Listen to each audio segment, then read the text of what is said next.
Sebenarnya kalau tidak ada kalimat memberikan perumpamaan atau percontohan atau apalah namanya Pak, disebut anjing tu Pak, aman sebenarnya Pak Ibu. Tak ada masalah tu. Di situ saya Pak Ibu offset di situ tu. Kenapa kok anjing yang diberikan perumpamaan? Cubalah ibu-ibu apa-apa, kalau ambo misalnya mengecek Pak, anak Pak mohon maaf, kalau untuk wajahnya agak kurang, tapi daripada anjing masih gagah nak Pak. Apa perasaan apa Pak? Hah?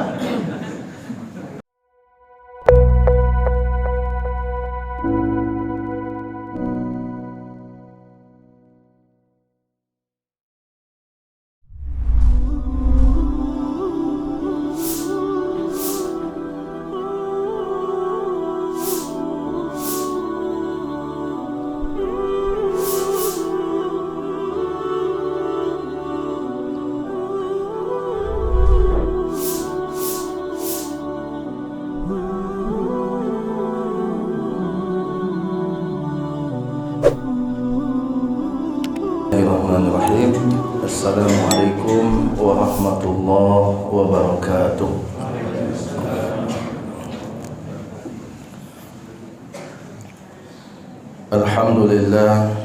Alhamdulillahi rabbil alamin, wa bihi nasta'in. Asyhadu an la ilaha illallah wahdahu la syarika lah, wa ashhadu anna Muhammadan abduhu wa rasuluhu la nabiyya ba'dah. Subhanaka la ilma lana illa ma 'allamtana innaka antal alimul hakim. Qala Allah ta'ala fi kitabihil karim, a'udzu billahi minasy syaithanir rajim. Ya ayyuhalladzina amanu taqullaha haqqa tuqatih wa la tamutunna illa wa antum muslimun. Wa qala Allah ta'ala tabbat yada abi lahabin wa tab ma aghna anhu maluhu wa ma kasab sayasla naran zata lahab wa imra'atuhu hammalatal hatab fi jidiha hablum min masad. Allahumma arhamna bil Quran. Bapak Ibu sekalian, jamaah subuh rahimakumullah yang kita hormati pengurus masjid Syura Pandan, kemudian yang kita hormati Bapak Ibu jamaah sekalian, hadirin hadirat, pemuda-pemudi, anak-anak kita yang telah meramaikan kegiatan salat subuh berjamaah pada pagi ini, dan kemudian meramaikan kajian ba'da subuh. Semoga yang sedang sakit segera diberikan kesembuhan oleh Allah Subhanahu wa taala. Alhamdulillah pagi ini saya bisa bertemu dengan Bapak Ibu sekalian. Mudah-mudahan yang sedang sakit segera diberikan kesembuhan, yang sedang sulit diberikan kemudahan, kemudian yang banyak utangnya dimudahkan untuk dilunasi oleh Allah Subhanahu wa taala. Kalau naik karya aminnya berarti mangyo. Bapak Ibu sekalian rahimakumullah, salawat dan salam kita sampaikan kepada Rasulullah Nabi Muhammad sallallahu alaihi wasallam. Allahumma shalli ala Muhammad wa ala ali Muhammad. Bapak Ibu sekalian rahimakumullah, pagi ini kita akan mengambil pelajaran dari satu surah di dalam Al-Quran. Suratnya singkat, berisi tentang sebuah kisah tentang sosok manusia yang sangat benci kepada Islam, padahal dia adalah salah seorang kerabat dari Rasulullah sallallahu alaihi wasallam sendiri, yang disebut oleh Allah di dalam Al-Quran surah Al-Lahab. Jadi pagi ini kita akan belajar dari surat Al-Lahab.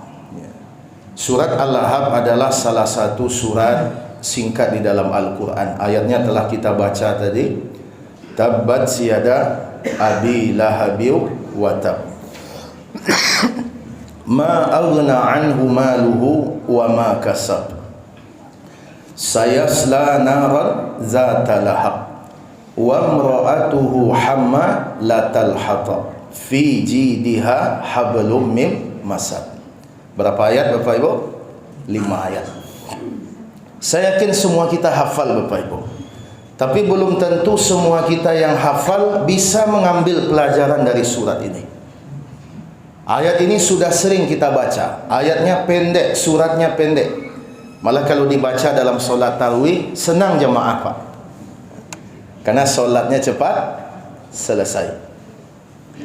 Nah, surat Al-Lahab ini adalah surat yang mengisahkan tentang seorang tokoh. Jadi Al-Quran itu di antara isinya adalah kisah-kisah, cerita-cerita. Ada Al-Quran menceritakan orang-orang yang baik, ada. Al-Quran menceritakan Maryam, menceritakan Luqman, menceritakan Zulkarnain. Ada juga yang diceritakan itu orang baik levelnya Nabi. Ya, hampir semua Nabi diceritakan. Jadi Nabi-Nabi yang 25 itu diceritakan. Cuma bedanya ada yang ceritanya banyak, ada yang ceritanya sedikit. Nah, di samping Allah menceritakan orang-orang baik, Allah juga menceritakan orang-orang buruk. Allah menceritakan Fir'aun, Allah menceritakan Qarun, Allah juga menceritakan Abu Lahab. Dan cerita-cerita dalam Al-Quran itu bukan sekedar informasi Bapak Ibu. Oh baik, itu ceritanya lasuh lah ya. Tak sampai di situ Bapak. Al-Quran itu apabila ada sesuatu disebutkan di dalam Al-Quran, maka dia pasti punya faedah yang sangat luar biasa. Kenapa? Karena Allah tu tidak mubazir Pak. Tidak mungkin Allah menceritakan sesuatu hanya sekedar berita, hanya sekedar informasi, selesai. Tidak mungkin. Nah, kita akan belajar dari surat Al-Lahab. Sebelum kita belajar lebih jauh Bapak Ibu, kita akan mengenal dulu tokohnya, yaitu Abu Lahab. Ada Bapak Ibu yang kenal dengan Abu Lahab? Ada yang kenal Abu Lahab? Tidak ada Pak? Hebat jawabannya Pak Ibu. Sebab kalau kenal, rekod di mana Pak Ibu kenalan. Yang tahu Abu Lahab lain Pak? Tak kenal tapi tahu lain. Asia Abu Lahab tu Pak Ibu. Abu Lahab itu bukan nama Bapak Ibu. Abu Lahab itu adalah gelar, bukan nama. Nama asli dari Abu Lahab adalah Abdul Uzza bin Abdul Muttalib. Itu nama aslinya. Jadi nama aslinya adalah Abdul Uzza bin Abdul Muttalib. Ayahnya bernama Abdul Muttalib. Berarti dia adalah paman kandung Nabi SAW. Jadi namanya bukan Abu Lahab sebenarnya. Namanya adalah Abdul Uzza. Kenapa dia dinamakan dengan Abu Lahab? Lahab itu artinya dia menghabisi apa saja, siapa saja yang tak sepemahaman dengan dia, tak suka dengan dia. Pokoknya yang ada di dekatnya habis olehnya. Itu yang disebut dengan lahab. Makanya orang kalau makan Pak, tandeh dia sadonya lahab.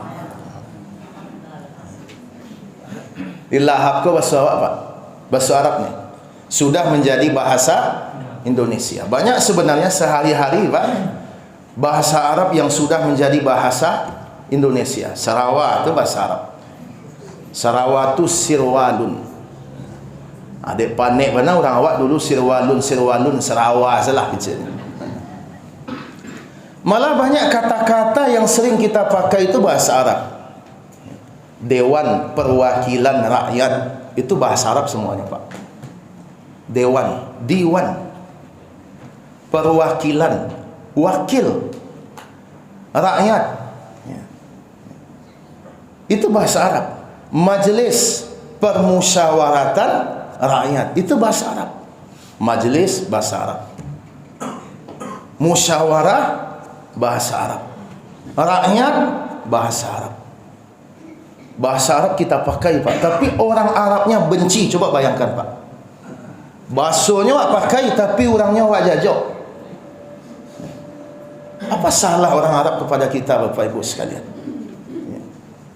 Apa salahnya? Tak pernah Arab menjajah kita, Pak. Jepang berapa lama menjajah awak? Sekian lama Jepang menjajah awak, Pak. Tak ada yang tinggal tu. Terompanya yang tinggal. Nenek ilmunya tak turun ke awak tu. Terompanya tinggal. Tu nak cuk awak pakai ke WC tu. Terompa Jepang namanya. Jadi Bapak Ibu sekalian rahimakumullah, Abu Lahab. Jadi Abu Lahab ini nama aslinya adalah Abdul Uzza. Dan dia adalah salah seorang paman Nabi SAW. Nabi punya 9 orang paman, Bapak Ibu. 9 orang paman. Dari 9 orang itu 7 masuk Islam. 2 tetap di dalam kekafiran, yaitu Abu Talib dan Abu Lahab. Tapi Abu Talib sekalipun dia kafir, dia tidak benci Nabi. Dia malah seumur hidupnya mendukung Nabi SAW. Mati-matian membela Nabi. Malah dia lebih mencintai Rasulullah dibandingkan anak-anaknya sendiri. Ini Abu Talib, Pak. Sekalipun Abu Talib kafir, tapi dia sayang kepada Nabi. Dia cinta kepada Nabi. Dia bela Nabi, dia utamakan Nabi. Itu Abu Talib. Tapi tidak dengan Abu Lahab. Abu Lahab sekalipun dia paman Nabi, tetapi dia memposisikan dirinya sebagai musuh dari Nabi Muhammad sallallahu alaihi wasallam. Itulah Abu Lahab.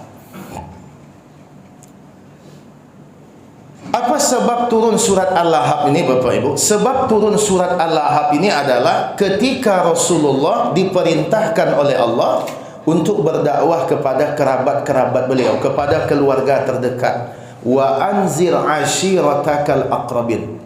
Wahai Muhammad, beri peringatan kepada keluarga-keluargamu yang dekat. Maka naiklah Nabi ke atas bukit Safa. Tempat wak biasa sa'i itu, Pak.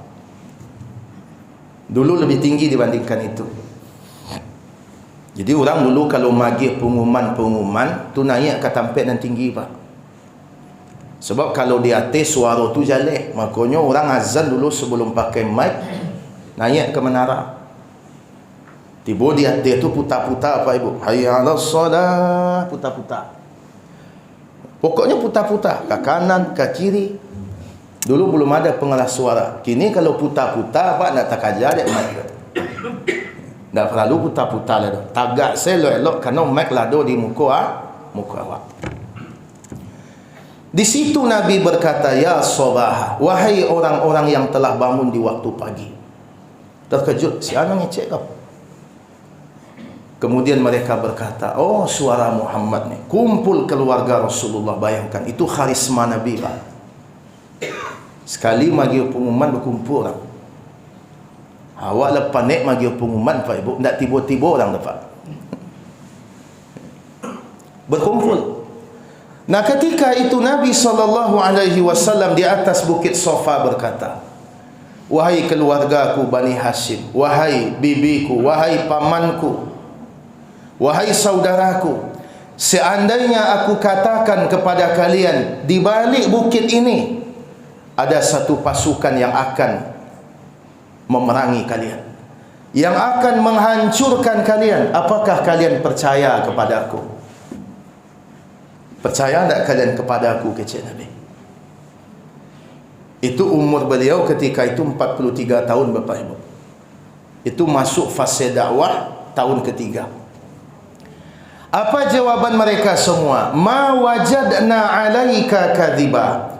Wahai Muhammad, tidak pernah kami berpengalaman engkau berbohong sekalipun. Bayangkan 43 umur Nabi, Pak. Tak pernah kami menemukan engkau berbohong sekalipun. Umur beliau 43. Apa-apa ibu-ibu 43 lah barangkali betul. Acok, Pak. Malah mungkin sering sehari-hari kita tidak selamat dari bohong. Bohong kadang-kadang yang kecil, yang besar. Banyak bohong. Berjanji jo kawan bersobok jam 8, kawan lah menunggu, Pak. Tu ditanya, lah di mana kini, Pak? Kau lampir tiba mana kau? Padahal sedang masang sepatu di rumah baru, Pak. Tu terlambek nyoba, terlambek pak, itulah macet tadi. Padahal macet tu penambahnya memang aslinya terlambek juga. Tu bohong tu pak. Kadang yang dibohongi itu anak sendiri, cucu sendiri. Pak ibu-ibu ke pasar jual anak, jual cucu. Tiba di pasar banyak nampak makanan dia berwarna-warni, balang-balang bantuannya. Ma balik tu ma, cik ibu. Ndak lama tu tu. Tu dah lama gitu dah. Tak dengar orang menggalih tu kecilnya. Ndak lama bah dia buat kecilnya. Tu bohong tu pak. Tu bohong tu. Tak boleh bohong seperti itu. Bayangkan sampai 43 umur Nabi Pak Ibu. Dan belum tak pernah bohong. Nah akhirnya apa kata Nabi? Berarti kalian percayakan kepada saya. Iya, kami percaya kepada engkau wahai Muhammad. Mulailah Nabi memasukkan dakwah beliau. Apa kata Nabi? Aku adalah utusan Allah untuk kalian. Aku diutus oleh Allah untuk memberitakan tentang adanya kehidupan sesudah kematian. Tagak Abu Lahab Bapak Ibu. Mandanga itu tagak Abu Lahab. Apa kecil Abu Lahab? Alihaza jama'tana ya Muhammad. Muhammad, untuk ikut angkumpuan kami. Tabban laka, celaka kamu. Dia ambilnya pasir, dia lempar Nabi Bapak Ibu. Kurang ajar orang. Dan kerumunan manusia pun dibubarkan oleh Abu Lahab. Pai-pai sedonya. Tak pajar aku dengar dah.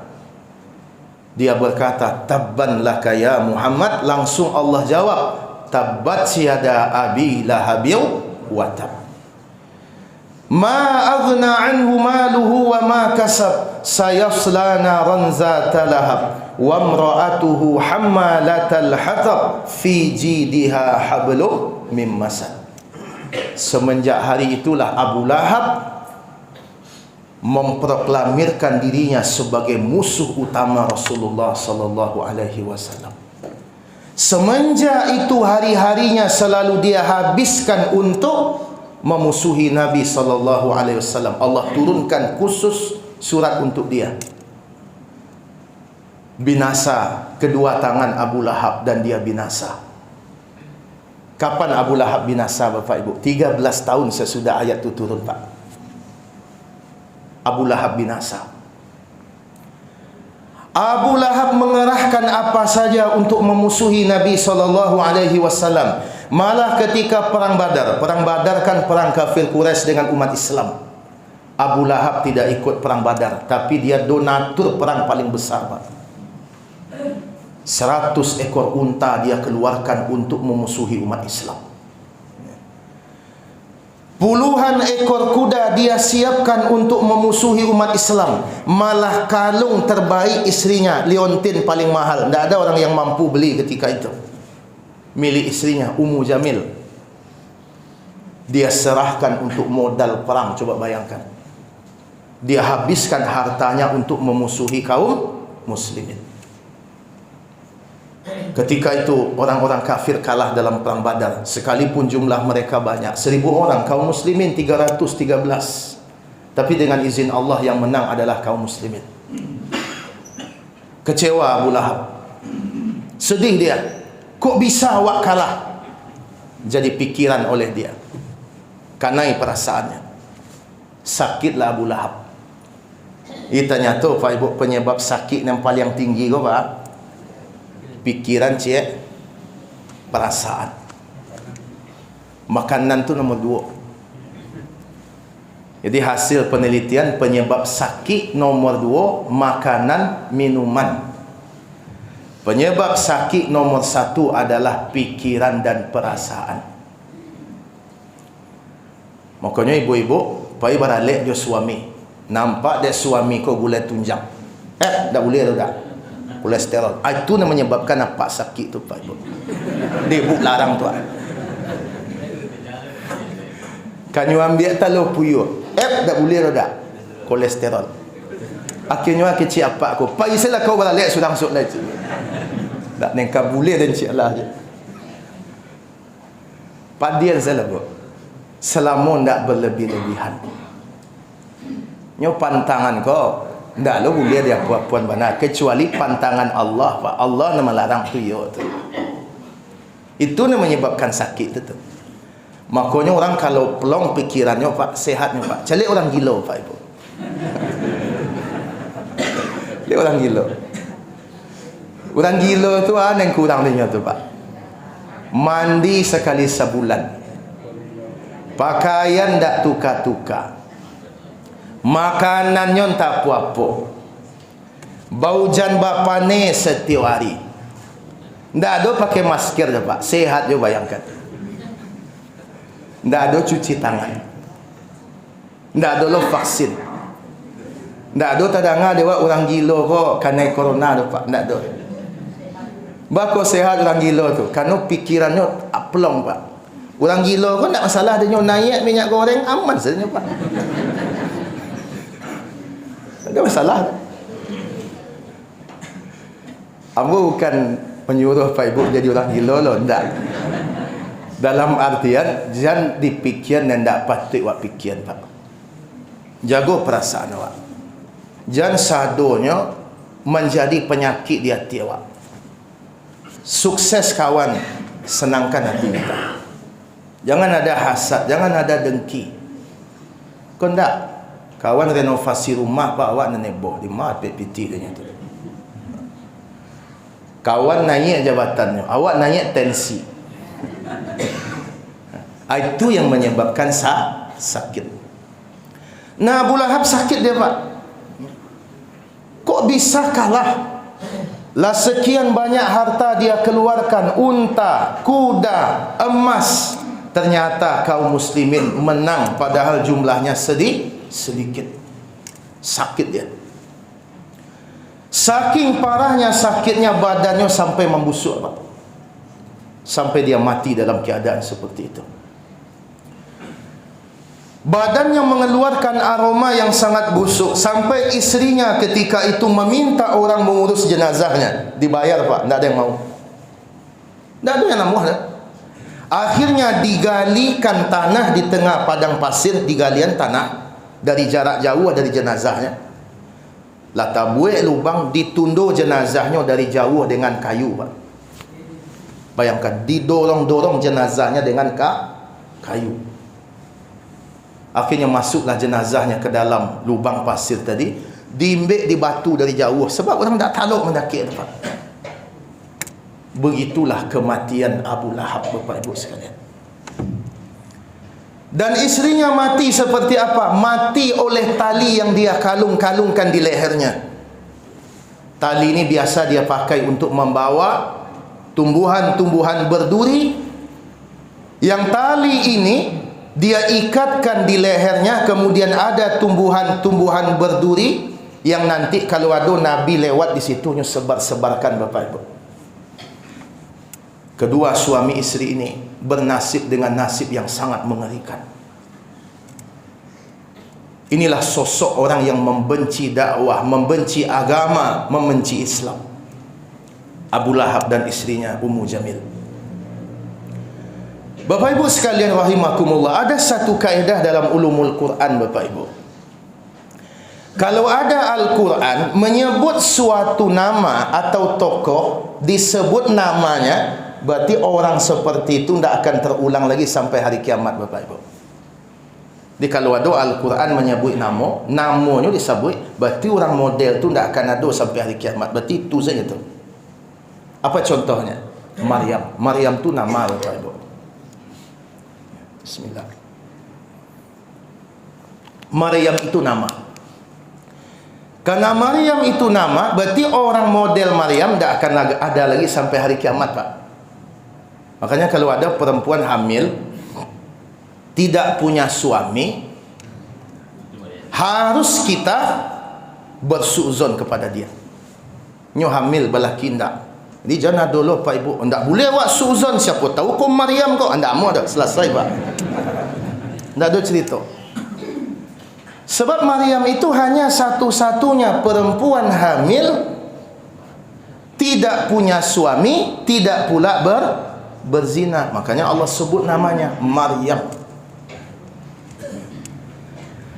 Tapi kalau Allah menyebut seseorang bukan namanya tetapi gelarnya, berarti orang model itu akan ada lagi terus sampai hari kiamat, Bapak Ibu. Itu kaidahnya, Pak. Jadi kalau ada seseorang punya nama tapi namanya tidak Allah sebut dalam Quran, justru Allah sebut gelarnya, orang-orang bantu itu akan ada tari sampai hari kiamat. Firaun itu bukan nama, Bapak Ibu. Firaun itu gelar. Siapa nama Firaun? Ramses. Kenapa Allah tidak sebut namanya? Kenapa Allah sebut gelarnya? Kembali kepada kaedah tadi, menunjukkan orang seperti dia akan terus ada sampai hari kiamat.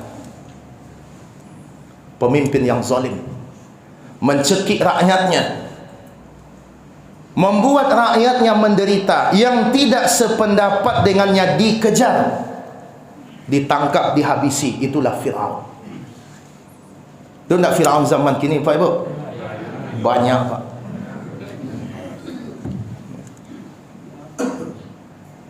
Demikian pula Abu Lahab. Abu Lahab tidak disebut nama tapi disebut gelar. Berarti orang-orang seperti Abu Lahab akan muncul terus, yang membenci Islam, yang berupaya menghentikan dakwah, yang menggunakan hartanya untuk memusuhi Islam. Bapak Ibu jangan heran, Pak. Ada orang yang babi-habis hartanya untuk masuk neraka, Pak. Ada. Di saat orang membentangkan jalan surga dengan hartanya, dia justru membentangkan jalan neraka dengan hartanya. Jadi harta kau tidak hanya bisa untuk jalan ke surga. Itu contoh jalan ke surga tadi, untuk pesantren, untuk masjid, untuk saudara-saudara kita di Suriah, termasuk juga hari ini untuk saudara kita di Pasaman. Tapi ada pula orang dengan hartanya, Bapak Ibu,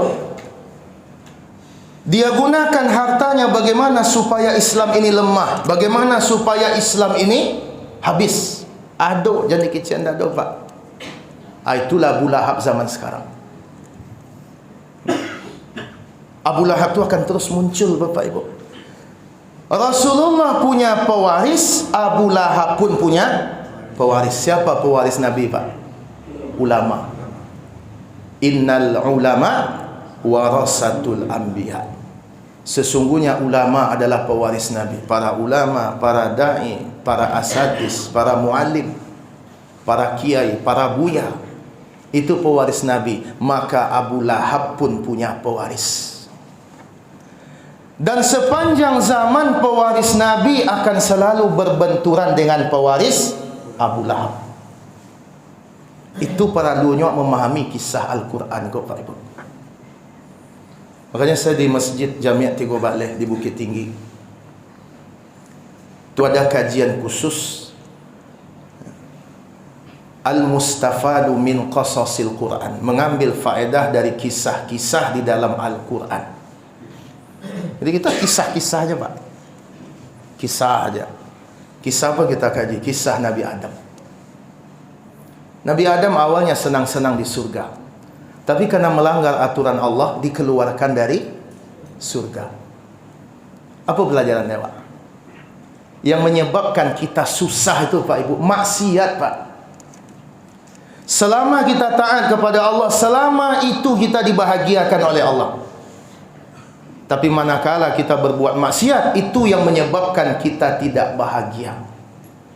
Nabi Adam awalnya di surga, semua telah tersedia, semua telah ada, semuanya Allah bolehkan, cuma satu yang tidak boleh, fala taqraba hadhihi syajarah.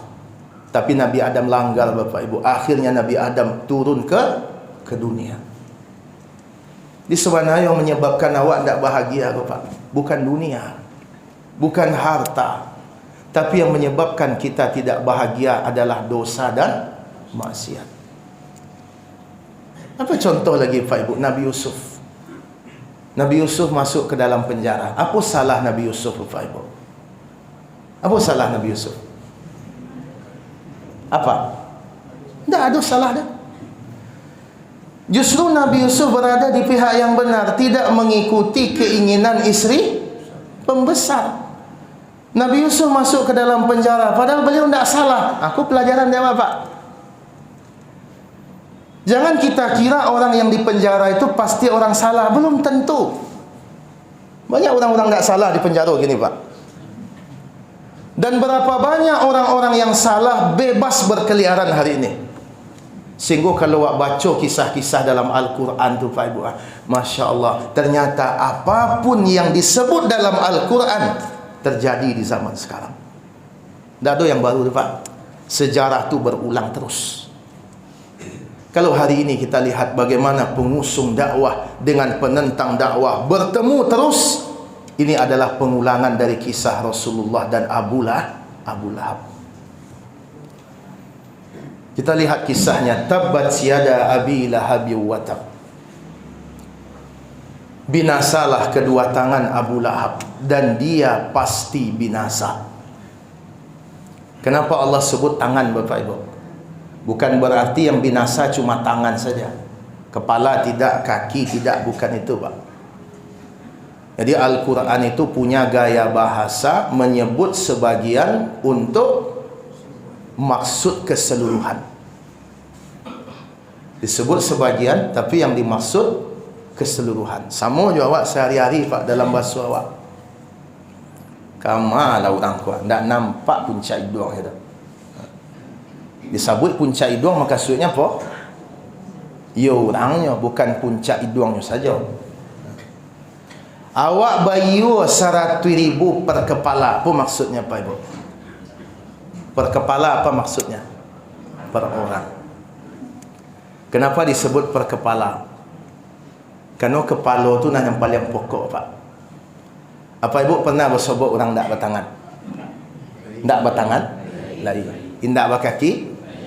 Lain. Indak bertelinga? Lain. Indak berkepala? Kok sempat bersobok tengah malam berjalan-jalan je Bapak? Disapunya Ibu Pak? Tak mungkin Pak. Tak mungkin. Itu maka disebut per kepala. Sama bahasa Al-Quran juga begitu. Jadi ketika Allah menyebut binasa kedua tangan Abu Lahab dan dia binasa, bukan tangannya saja Pak, sadonya. Kenapa disebut tangan? Kerana yang paling banyak berkerajur Pak, tangan Pak. Memukul tangan, menghantam tangan, meninju tangan, menandu tangan ni pakai tangan, merusak pakai tangan, memberi pakai tangan, menerima pakai tangan.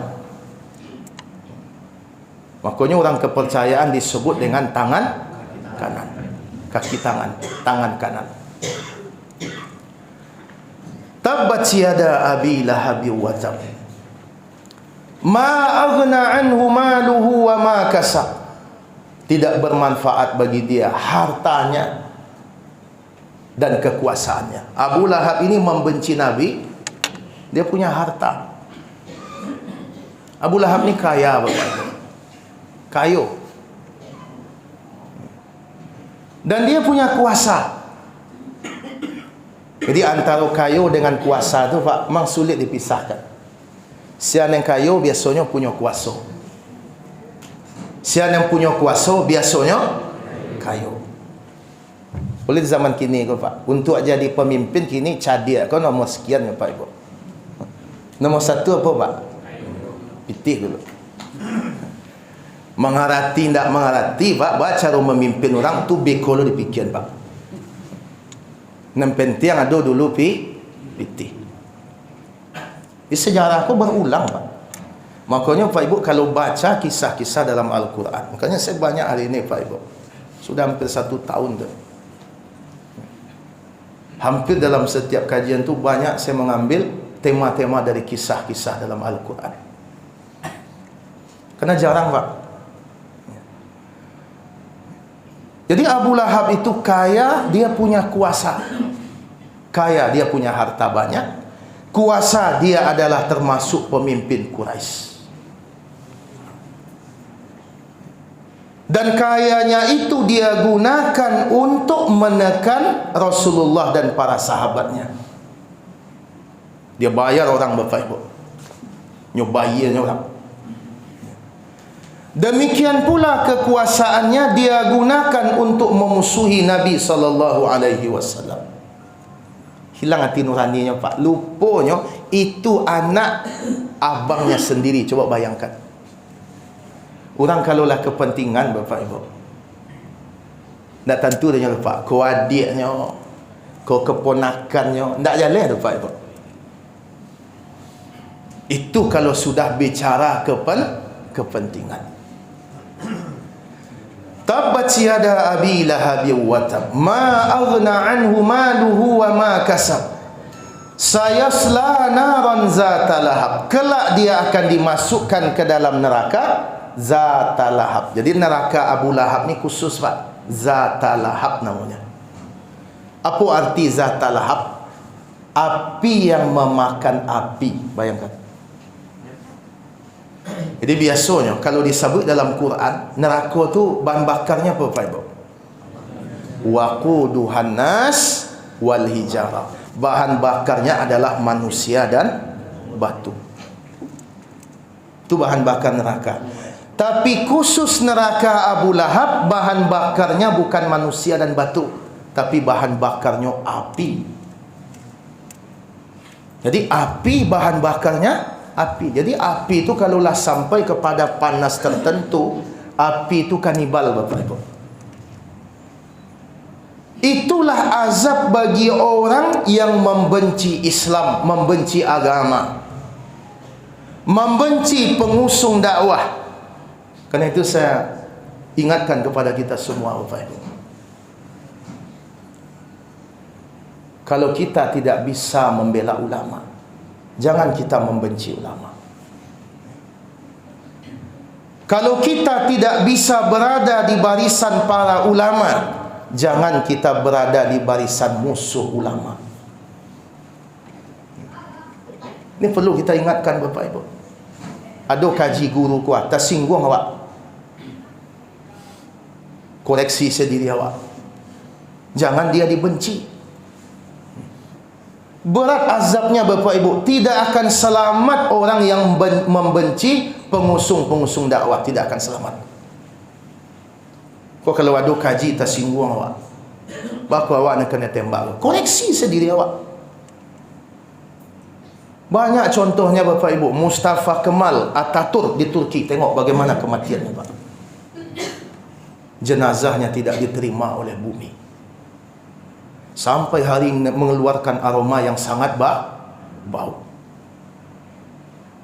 Kalau tidak bisa awak mendukung perjuangan para ulama, minimal kita tidak berada di barisan penentangnya. Aku nampak banyak kini, Pak, menjelek-jelekkan para ulama, memfitnah, menangkap, memenjarakan, membunuh. Baralah mau awak duitnya, Pak Ibu.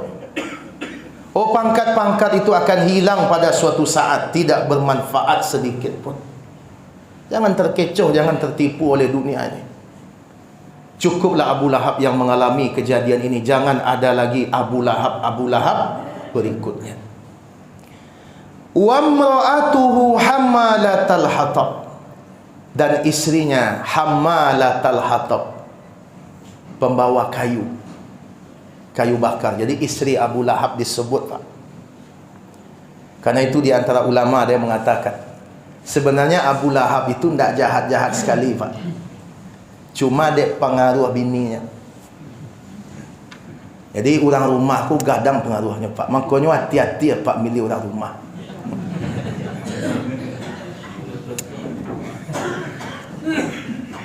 Kalau lah terlangsung tak bisa dipeluan, Pak, bubar, Pak. Tak seketik pedusi kok.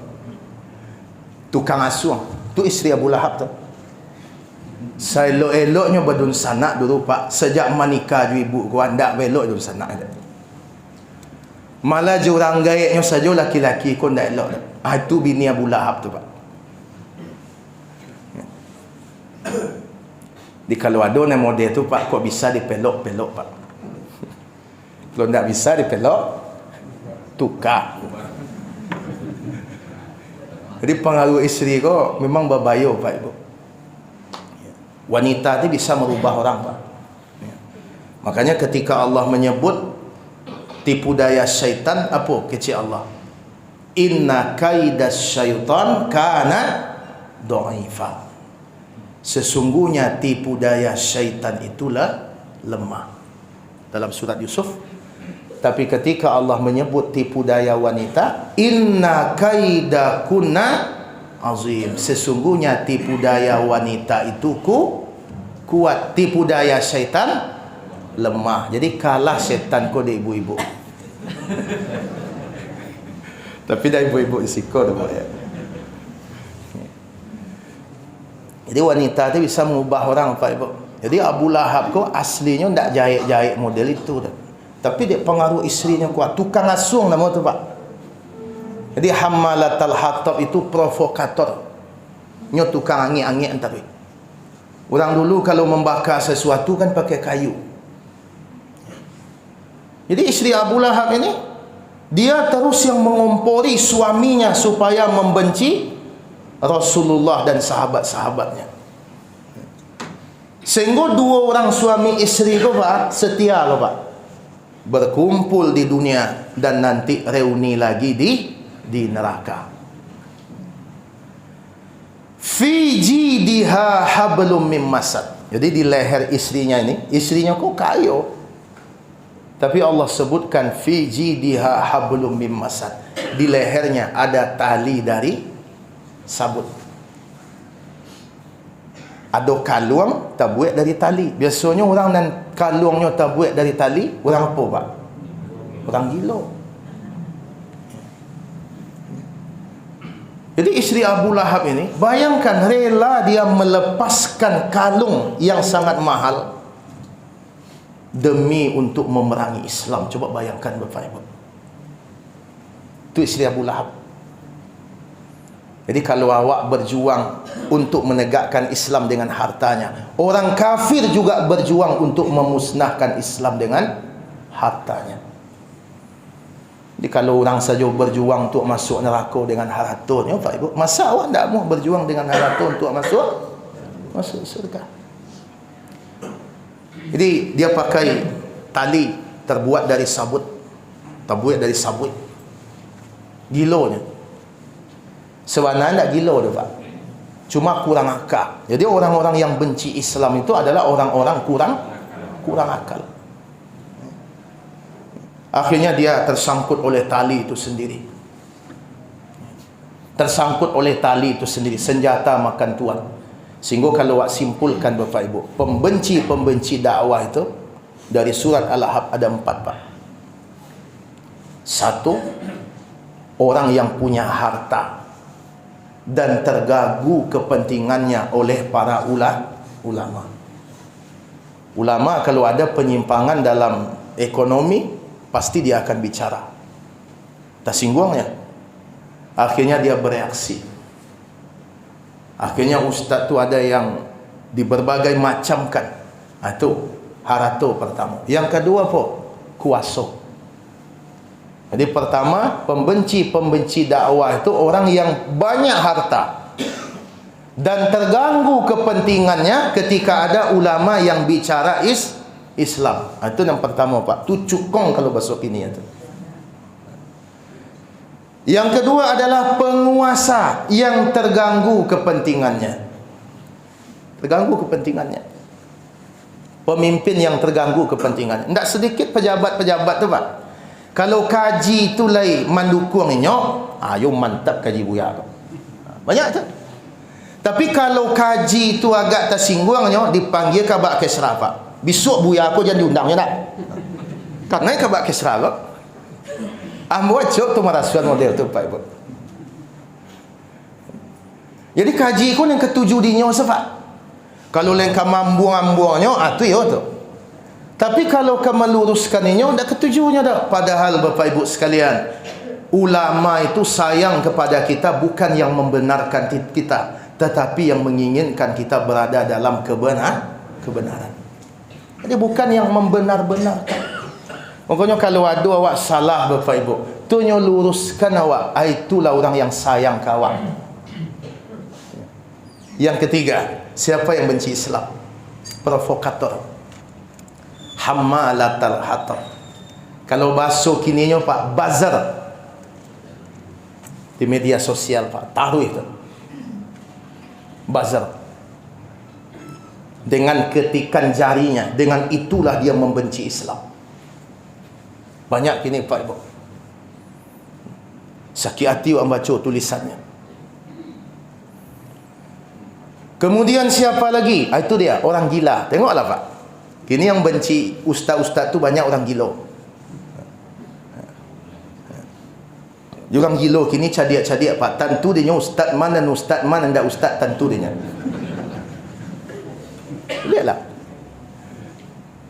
jaleh dia tu. Tu ada ustaz di Batam, orang gila je tu. Syekh Ali Jaber almarhum, orang gila je tu. Ada di Lampung yang membunuh imam masjid, orang gila je. Makanya hati-hati Pak, orang gila gini Pak. Di Pekanbaru orang gila je. Dan hebatnya orang gila kini pakai Android Bapak Ibu. Tidak jarang orang gila ni dijadikan sebagai eksekutor hari ini Bapak Ibu sekalian.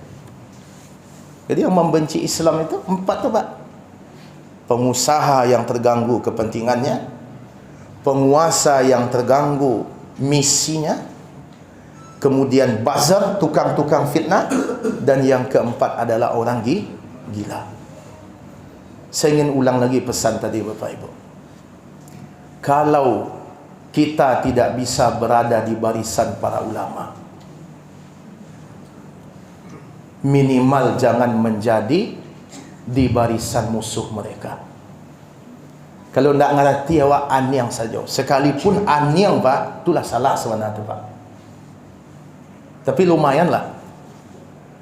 Sekalipun anyang tu salah, apa nasihat Buya Hamka? Ni banyak diangkat nasihat Buya Hamka sekarang. Apabila kamu tidak marah ketika agamamu dihina, maka gantilah bajumu dengan kain kafan. Apa maksudnya Pak Ibu? Kalau agama awak dihina, awak anyang saja, mati saja, itu maksudnya.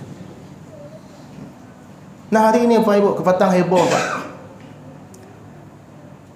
memberikan perumpamaan suara azan dengan gonggongan anjing. Apa-apa yang bertugas di Kemenak jangan dibela-bela pula. Oh ini maksudnya begini, maksudnya begini. Sabanta jabatan tu ni Pak, sabanta agaknya. Tidak ada perumpamaan yang lain, tidak ada yang lain, baku itu yang dibandingkan. Azan itu adalah panggilan yang paling mulia dibandingkan dengan suara binatang, yang binatang itu adalah binatang yang paling rendah dalam Islam. Anjing. Anjing itu dalam Islam Bapak Ibu tidak sama seperti memelihara binatang yang lain. Khusus hukumnya tu. Karena itu lihat misalnya dalam hadis Nabi SAW, bagaimana Nabi menyebutkan tentang kerugian orang yang memelihara anjing. Maniknata kalban illa kalba masyiatin awdari naqasa min amalihi kulla yaumin kiratan. Siapa yang memelihara anjing selain untuk menjaga ternak, kemudian dalam riwayat yang lain menjaga tumbuhan, artinya dia memelihara anjing untuk hobi, termasuk untuk jaga rumah, maka dikurangi amalnya setiap hari itu adalah 2 kirat. 1 kirat itu seperti bukit Uhud. Itu rendahnya anjing Pak. Makanya seorang mukmin yang baik, dia tidak akan memelihara anjing. Rugi Pak. Anjing itu najis yang ada pada dirinya, pada air liurnya, itu berat Pak. 7 kali dicuci, salah satunya adalah dengan tanah atau pasir. Makanya rugi orang melihara anjing. Tapi orang ni lah candu jual anjing Pak, ya rumit Pak. Sedang panik-panik badannya mendaki anaknya. Kenang dia panik dia. Habis suanya mendaki anjing Pak, dipaluannya tu. Anak kan hari anjingnya nak do dia. Pernah dua suami isteri apa-apa ibu-ibu batangka gara-gara perkara anjing kau. Nyolah pai haji pak keduanya. Terakhir pak ibu. Dah Allah tu dah. Awak kanlah tahu banjing tu dah elok dah. Bosan apa aku diingin-ingin taruh ya kecil apa aku ni. Jam ngecek kau. Alun kenal dengan kau lah kenal dengan banjing kau. Alun kenal dan kau lah kenal dan banjing kau. Tanya tu ibu kau selama kau pak lah di poligami pak. Tapi jual anjing. Dia kalau orang lah candu jual anjing kau pak ibu, yo luar biasa. Di kecian rokok kau balik candunya pak anjing kau lain tu candunya kau. Pernah pula ketika tu ada apa-apanya pulang kampung. Ke kampungnya tu ada jalan ketek pak. Jalan tu lah lumayan gadang lah bisa auto masuk. Tapi masih tanah. Jadi dari luar tu berjalan dulu. Ketika tu nyo kapai keluar. Takajui nyo lihat auto mah. Rupanya orang pulang baburu tapi nyo tak tahu dah. Nyo stop auto tu. Rupanya tu orang pulang baburu. Nyo buka pintu takajui anjing sih auto ko sedang. Tu kecil orang supir pak. Ndak anjing sedang pak lihat ada orang dalam pak. Dikicen anjing tu sadar si auto tu pak. Jadi masa anjing, suara anjing disamakan dengan azan. Ikut wajib marah bapak ibu, tak boleh. Awak harus sabar. Tak ikut tak kaji sabar sekali pak. Kadang-kadang awak kau banyak salah pakai. Patut sabar, anda sabar. Patut marah, malah sabar.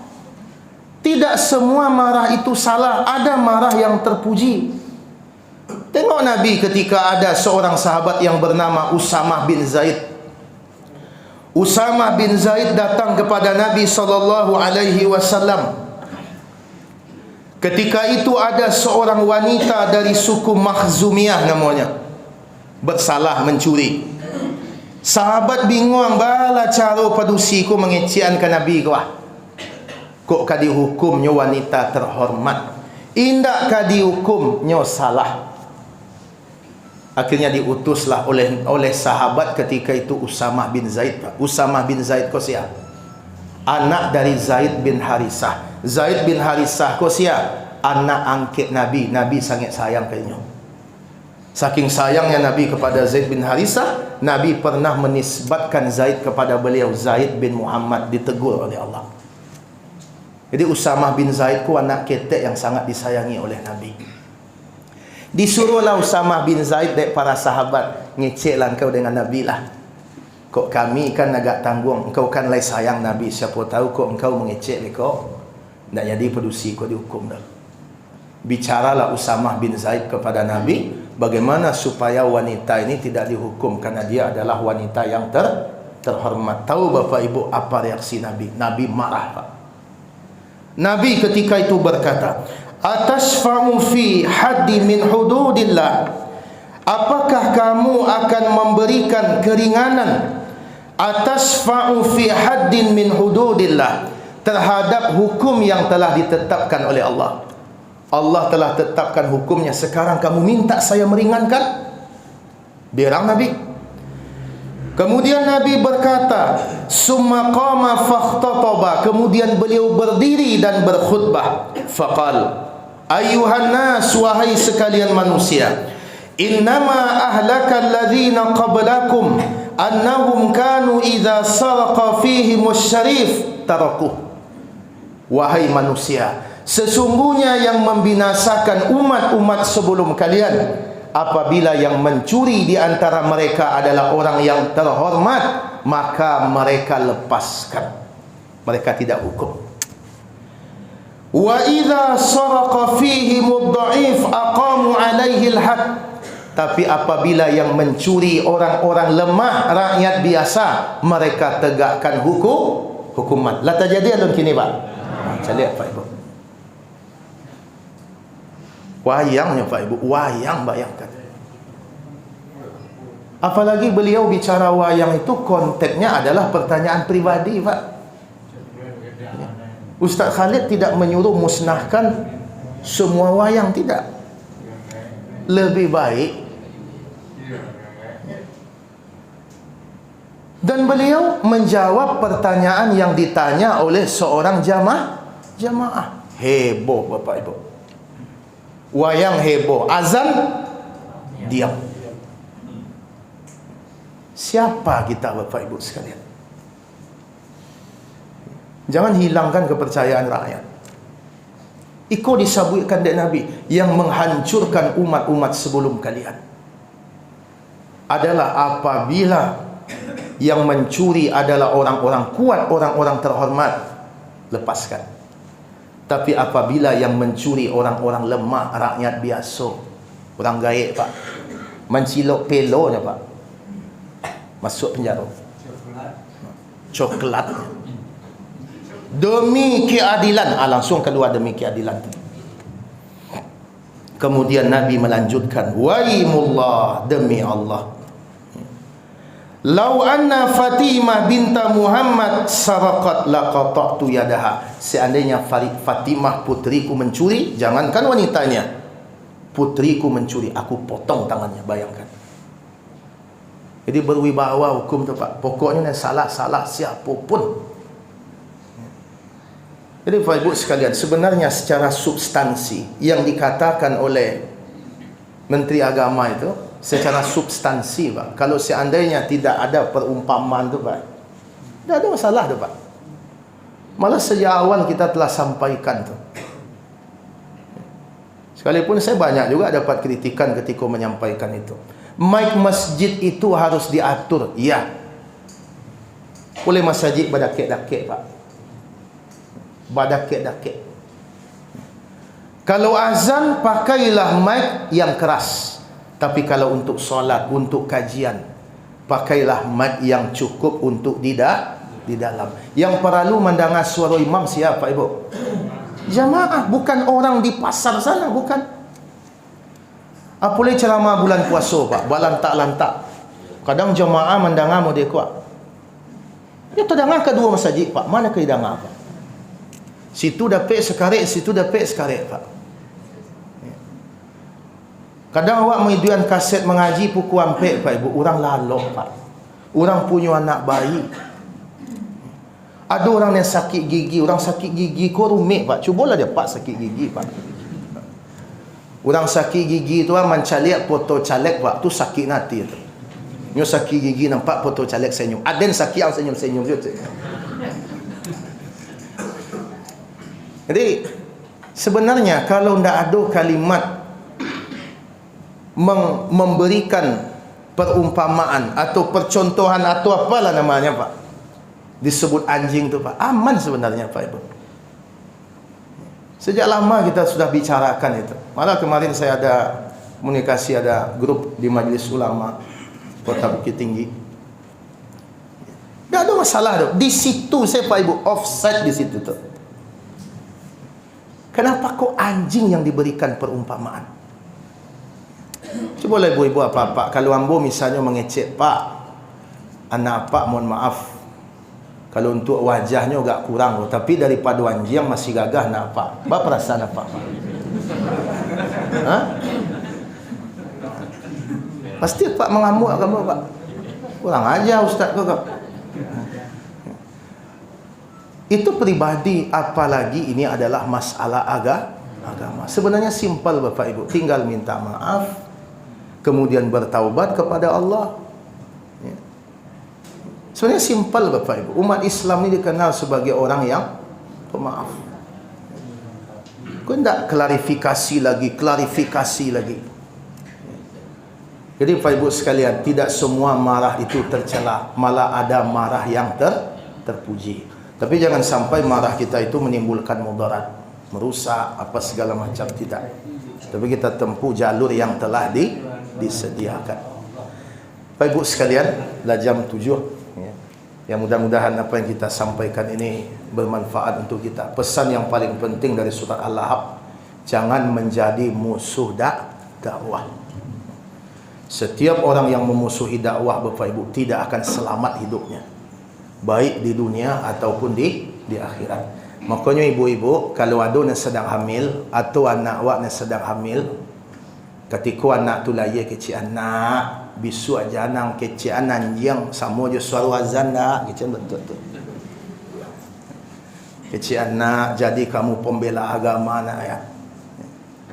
Bisin kata lingunya Pak Ibu. Bapak Ibu sekalian rahimakumullah, kita cukupkan. Jazakumullah khairan katsira. Wa sallallahu ala nabiyyina Muhammadin wa ala alihi wa sahbihi wa sallim.